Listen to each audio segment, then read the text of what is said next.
एक नरसी नाम के सेठ थे, मेहता थे, और वो बड़े धनवान थे। 56 करोड़ की संपत्ति थी उनके पास। 56 करोड़ की संपत्ति, आज से लगभग 500-600 वर्ष पहले। और कंजूस इतना था कि चवन्नी खर्च नहीं करे, दान भी करना भूल गया। और ये माया जब बढ़ जाती है, ये इंसान को दबा लेती है। परमात्मा कहते हैं इस माया को अपने ऊपर ना रखो, इसके ऊपर रहो। मोटरसाइकिल को सिर पे नहीं उठाना चाहिए, उसके ऊपर बैठकर चलना चाहिए। वो मोटरसाइकिल को सिर पर रखे हुए था, तो वह उसकी मूर्खता थी। परमात्मा ने उस दलदल से उस प्यारी आत्मा को निकालना था। और नरसिंह जी श्री कृष्ण जी के परम भक्त थे और दान करना बिल्कुल छोड़ दिया था। 56 करोड़ उसकी संपत्ति थी और साथ में उसकी हुंडी चलती थी। हुंडी माने जैसे आजकल बैंक हैं और बैंकों में ड्राफ्ट बनाए जाते हैं।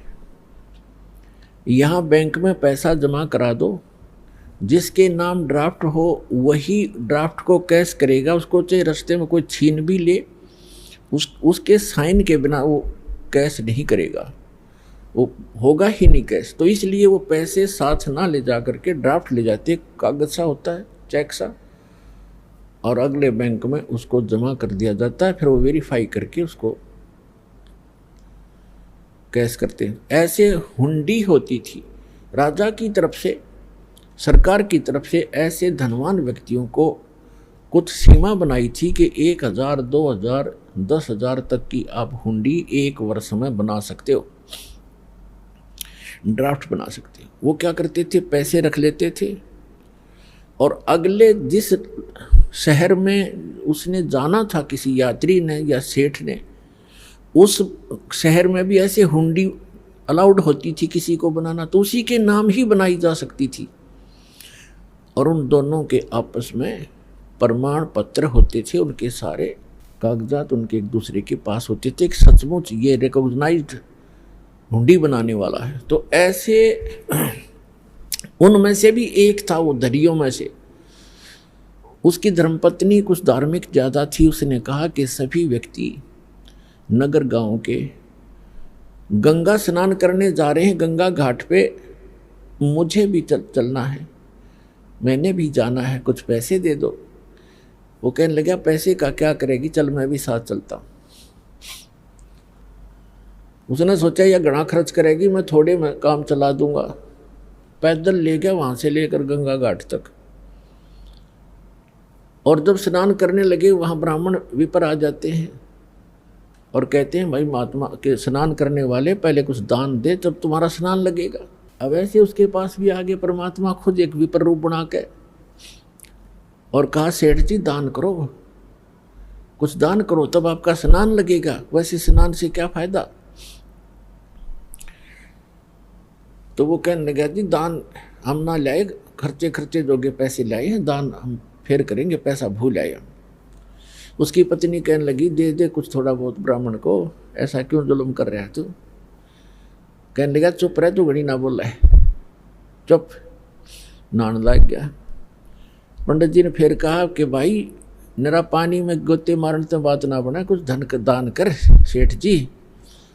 उन्होंने सोचा ये ज़्यादा बेइज्जती कर रहे हैं। कहने लगा 1 टका दूंगा, 1 टका। उन्होंने बोला जी एक चलो दे दे, जो तेरी इच्छा है। कहने लगा यहाँ ना दूँ, मैं थोड़ी लाया हूँ पैसे, घर आ जाना, नरसी मेरा नाम है, और वैसे ऐसे मेरा फलाना गांव है जमुनागढ़ जैसा, और वहाँ आ जाना, सब जानते हैं मुझे। बोला जी ठीक है चल, प्रॉमिस पक्का है, पक्का पक्का। बोला ठीक है। अब वो स्नान नहा धो के आगे घर पे। अब उन्होंने तो जाकर गठड़ी रखी थी घर में यात्रा से, पीछे से परमात्मा पहुंच गए विपर रूप उन्हों के न्यू। दरवाजा खटखटाया, नौकर आया। हाँ जी बोलो ब्राह्मण। बोलो महात्मा जी क्या बात है? कि भाई सेठ जी से कहिए, सेठ जी से कहना मेरा एक दान स्वीकार करके आया था वो, और कहना वो ब्राह्मण अपना दान दक्षिणा लेने आया है, कृपा दे में फिर जाना है। नौकर ने जाके कहा जी कोई ब्राह्मण आया है, आपने गंगा जी पर उनको कुछ दान करने का प्रॉमिस किया था, वो अपना दान मांग रहा है। अब सेठ जी ने सोचा ये तो भाई चिपक गया, यहां भी आप आमरा कमबख्त। उसने क्या विचार ला कि आज इस यू यहाँ 1 टका मांगना आ गया, कल नहीं यू 2 टके मांगेगा, फिर यू 100 रुपये की ऐसे ही पीछे पड़ लेगा, इसने तो रास्ता मिल गया ये। तो सेठ जी ने कहा कि कह दे उसको ब्राह्मण को कि विश्राम कर, 2 दिन बाद आना, अभी सेठ जी थके हारे आए हैं, विश्राम करेंगे। नौकर ने ऐसा ही कह दिया। तो ब्राह्मण ने कहा, ब्राह्मण रूप में परमात्मा ने कहा ठीक है भाई, परसों ले जाऊंगा मैं और यहीं विश्राम करता हूँ, इसके बाग में लेट जाता हूँ। सेठ का बाग था, उसमें खावा फल फ्रूट बिछा के चद्दर लेट गए भगवान। अब सेठ जी को बताया गया, सेठ जी ने पूछा गया वो? अगर नहीं जी वो तो सामने लेट गया, बाग में लेटा हुआ है। अब जब तीसरा दिन हुआ फिर जाके दरवाज़ा खटखटाया कि भाई कहना सेठ जी को मेरा दान दक्षिणा दे, फिर मैंने और भी बहुत काम है।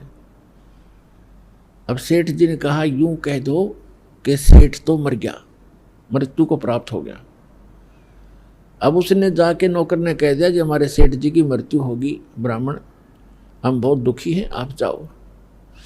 तो ब्राह्मण वेशधारी परमात्मा कहते हैं भाई यूं कैसे जाऊं, मेरा यजमान मर गया, अब तो अंतिम संस्कार करवा के जाऊंगा मैं। अब उन्होंने कहा जी वो तो ऐसे ऐसे कह रहा। सेठ जी ने बोला अच्छा जंद पीछे पड़ाई, तो ऐसे करो मेरी लकड़ियां ढोना शुरू कर दो, लकड़ियां, उसको महसूस होगा कि सचमुच मर गया। और 10-20 जो नौकर थे 5-7 लग गए लकड़ियां उठा कर चलने। अब नगर का सेठ मर जा, सारा गांव इकट्ठा हो जाया कर नगर इतनी भी ना सोचे मूर्खा ने। वो 3-4 जने लकड़ ढोए, फिर कहने लगा जी क्या करे, क्या हो गया? कि वो तो यहीं खड़ा है, भी कोई बात ना, अंतिम संस्कार हो लेगा तभी जाऊँगा। कहा मेरी अर्थी उठाओ, मेरे लिए उठा लो, मुझे रख कर जैसे मुर्दे को ले चलते। वो लेकर चल पड़े। भगवान ने भी उठा लिए किक्कर की लकड़ी इतनी मोटी और कंधे पर रख ली। चल भाई अपने सेठ को लकड़ी तो दे के ही जाऊँगा। अब चिता पे रख लिया, आग लगाने की को कहा था कि मत लगाइयो, उन्हें ये तो कह दिया था कि नहीं मत लगा देना, कदे गलती कर दो। तो परमात्मा बोले भाई सेठ जी तू जीता मैं आ रहा, रकम वक्त मरे तो मत, आत्महत्या तो ना करे, टके के पीछे चल मैंने माफ़ कर दिया तेरा टका, मैं जा रहा हूँ। बोला सचमुच? कहाँ सचमुच। तब उठा सेठ जी उस चिता पड़ते हैं, सारी लकड़ी उठवा ली, कहते सारी उठाओ वापस, इतना भी मत छोड़ना यहाँ पर। और पुण्यात्मा ये स्वाभाविक है, जब माया जिसके पास घनी हो जाती है या ऊपर बैठ जाती है और इतना कंजूस हो जाता है वो व्यक्ति, उसको कुछ भी आभास नहीं रहता, ऐसा नशा बन जाता है। अब सेठ जी ने सोचा बन की बात, कटी टंटा गया और निकम्मा। अगले दिन गया सैर सपट्टे को घूमने को दूर तक, क्योंकि दिन का कमरा घर में बंद था, जंगल में घूमने गया सुबह सुबह। परमात्मा उससे पहले आ गया वापस, उसके वापस आने से पहले स्वयं आ गया नरसी रूप बना के एज इट इज। और नौकरों से कहा कि वो व्यक्ति जो 3 दिन से मुझे परेशान कर रहा था ब्राह्मण, आज वो मेरा रूप बना का होगा, और उसको धमका देना और बकवाद करे तो डंडे लगा देना, घना नहीं 1-2 छोटा लगा देना, और कह देना तू बहुरूपिया है, हमारे सेठ को ठगना चाहता है, हम सब जानते हैं तुझे। तो जो ही वो परमात्मा तो बैठ गए नरसी बन के गद्दी पे, नरसी आया सैर सपट्टे करता, नौकर खड़े थे, चारों ने पता था ये तो सचमुच आ गया। उन्हें कह रहा हो बहुरूपिया वही खड़ा हो जा, अंदर मत आ जाइए। और वो उनका नाम ले ले कहता है अरे करोड़ी मिले हैं, तो स्वामी को धमकाता है कि हमने सब पता, तू जैसा स्वामी है वहीं खड़ा हो जाना, तेरा डंडे मार देंगे, आज आदेश हो गया है, तूने बहुत दुखी कर लिया हमारा सेठ तो अंदर बैठा है। अब उसके पैरों तले की धरती खिसक गई। सेठ जी का आज तक कर दिया काम इसने, अब ये एक नहीं सुने मेरी। अब उसने क्या किया, किसी वकील एडवोकेट का सहारा लिया और कोर्ट में केस कर दिया कि एक नकली नरसी बनकर मेरी संपत्ति हड़पना चाहता है। तत्कालीन उनको सम्मन हुए और नरसी बुला लिया, परमात्मा को वहीं तुरंत बुला लिया गया, सारी बही बोही कब्जे में कर ली गई। अब सामने गवाही हुई, जब जज ने पूछा कि भाई जो ओरिजिनल बतावा था अपने आप को, जो ओरिजिनल था, उससे पूछा कि इस बही में कोई ऐसा प्रमाण बोल पढ़ के सुन, वो हमें बता जो हम इसमें वेरीफाई करें कि तो सचमुच नरसी है, मालिक है। उसने बता दिया, 2-4 बातें याद थी, ऐसे ऐसे लड़की का विवाह किया था, उसमें इतना दान किया था, ऐसे लिखा है इसमें, एक समय ऐसा हुआ था। 2-4 बातें याद थी, घनी नहीं थी। फिर वो दूसरे परमात्मा से पूछा कि भी बोलो आप। परमात्मा ने सारी बही सुना दी, ए से लेकर जेड तक। अब वो ओरिजिनल नरसी तो डुप्लीकेट सिद्ध कर दिया कोर्ट ने, और परमात्मा ओरिजिनल नरसी कर दिया। अब नरसी बैठ गया माथा पकड़ के जंगल में जाकर बरी में बाहर कि ये कौन से जन्म का दुश्मन था, मेरी सारी संपत्ति हड़प ली। फिर परमात्मा गए विप्ररूप धारण करके, कहने लगे नरसी भक्त।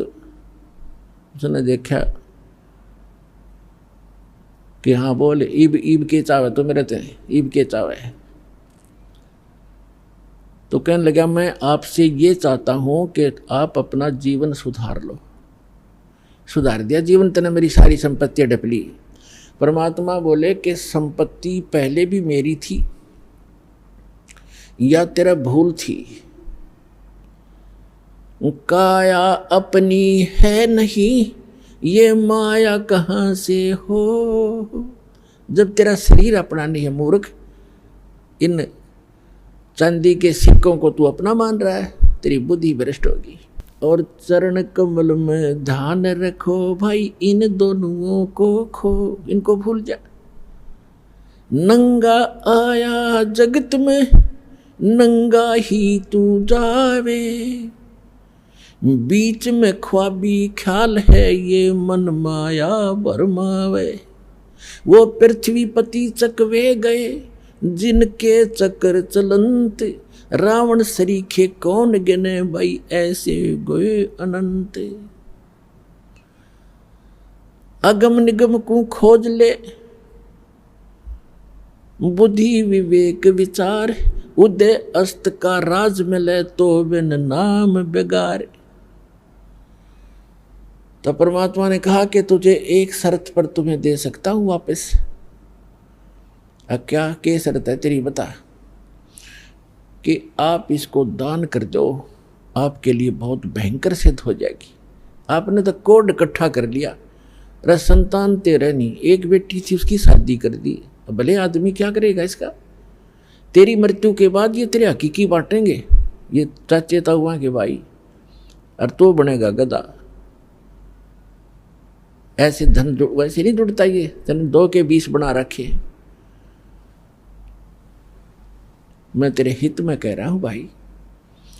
काफी देर सत्संग सुनाया, परमात्मा ने बुद्धि ठिकाना आ गई। कहने लगे परमात्मा के, जब तू इसको दान करेगा तो दूंगा, ना तेरे तो गईया, और दान करेगा तो तेरे पाप कटेंगे, कुछ सहारा मिलेगा तुझे। उसके बाद समझ में आएगी कि आप जो कहोगे मैं वही करूँगा। कहने लगा जाते, फिर वो आ गया वापस। अब नरसी का रोड़ा था, वो ओरिजिनल नरसी भेज दिया, जा भाई बांट दे। उसने उसी दिन भंडारे शुरू कर दिए, गरीबों में बांट दिए, साधु संत बुला लिए, यानी 56 करोड़ संपत्ति कति लुटा के, और बैठ गया बनी में एक झोंपड़ी पाके। दोनों पति पत्नी, उसकी पत्नी तो बहुत धार्मिक थी, हर बात में साथ देती थी उसका।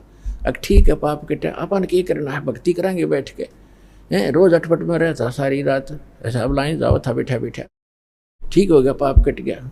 अब परमात्मा कैसी रजा बख्शते हैं, एक अब उसकी जो हुंडी चलती थी वो निर्धन हो गया, हुंडी कैंसिल कर दी गवर्नमेंट ने, और उस पहले उसका बहुत बोलबाला था, तो 4 भगत आगे, उन्होंने द्वारका जाना था, द्वारका के दर्शन करने, द्वारका में जाना था, जगन्नाथ के मंदिर उधर द्वारका के जहाँ कबीर साहब, वो द्वारका जाना था। जैसे आजकल जाते हैं भ्रमित होकर के भगवान वहाँ रहा करते द्वारका में, द्वारका तो समुद्र में है, वैसे बाहर थोड़ा सा वैसे मंदिर बना रहे हैं अलग से, द्वारका तो खत्म हो ली थी, फिर भी वहाँ जाते हैं दर्शनार्थ श्रद्धालु। तो वो आए उस नगर में जहाँ नरसिंह रहता था, और उन्होंने पूछा कि भी नरसिंह जी का घर कौन सा है, महल कहाँ है, हमने हुंडी बनवानी है। तो लोगों ने मजाक कर दिया कि वो आजकल बाहर संन्यास ले रखा है उसने, और धनवान एक नंबर का है, सेठ है वो, लेकिन आजकल वो नखरे बहुत करता है, 1-2 बार नटेगा वो, तुमने मना करेगा हुंडी बनाने को, लेकिन तुम करड़ा सा होगे ना तब बनाएगा। वो पता करके वहाँ झोंपड़ी में पहुँच गए जहाँ दोनों पति पत्नी बैठे थे नगर के बाहर। उन साधुओं ने, भक्तों ने कहा कि सेठ जी ये 500 रुपये पकड़ चांदी के, हमारी हुंडी बना दे द्वारका के किसी सेठ के नाम, जिसको आप जानते हो वो हुंडी वाला हो। अब उसने मना किया कि महात्मा जी मैं निर्धन हो गया हूँ, मेरी हुंडी नहीं चलती, गवर्नमेंट ने कैंसिल कर दी है, और आप किसी और से बनवा लो। तो वो 3-4 नाराज हो गए कि तू सचमुच, गांव वाले कह रहे थे तू ऐसा ही निकम्मा व्यक्ति है। अब नरसिंह जी ने सोचा ये कोई अपशब्द कह देंगे, कोई श्राप दे देंगे, और लोगों ने मजाक बना रखा है मेरे साथ। अब मैं भगवान की तरफ चला हूँ तो मैं ढेर हो गया हैं, और जब मेरे पास धन था मैं ये सब मेरा आदर करते थे, लेकिन हमने अपने वचन पर रहना है। भगवान की ने जो कह दिया गुरुदेव ने, अब वो गुरु रूप में मानने लग गए उस विपर को, वही उसी पर आधारित रहूँगा। तो उन्होंने सोचा कि कुछ कह देंगे अटपट मेरे तय, कोई शराब स्वरूप ना दे दे, ये भ्रमित कर रखे, अब मेरे कहने से मानेंगे नहीं। तो उसने कागज़ मंगा के, कागज़ लाओ, वो कागज़ ले आए गाँव से, उस पर लिख दिया, क्योंकि श्री कृष्ण पुजारी था और सांवरिया का भगत था, सांवरिया भगवान का आकर कृष्ण जी ने, उस पर लिख दिया सांवल साहा, सांवल सेठ द्वारकापुरी, मैंने आपके 500 रुपये ले लिए हैं, इन श्रद्धालुओं को आप 500 रुपये दे दीजिए, मैं हुंडी बना रहा हूँ। नरसिंह भगत, सेठ नहीं नरसिंह भगत लिख दिया। अब वो चारों के चारों पहुँच गए कागज़ लेकर के, सारी द्वारका में जो भी पता था कि हुंडी बनाने वाले सेठ हैं उनके पास गए। उन्होंने कहा कि नरसिंह की हुंडी नहीं चलती, वो निर्धन हो गया है, दिवालिया हो गया है, वो कैंसिल होगी है।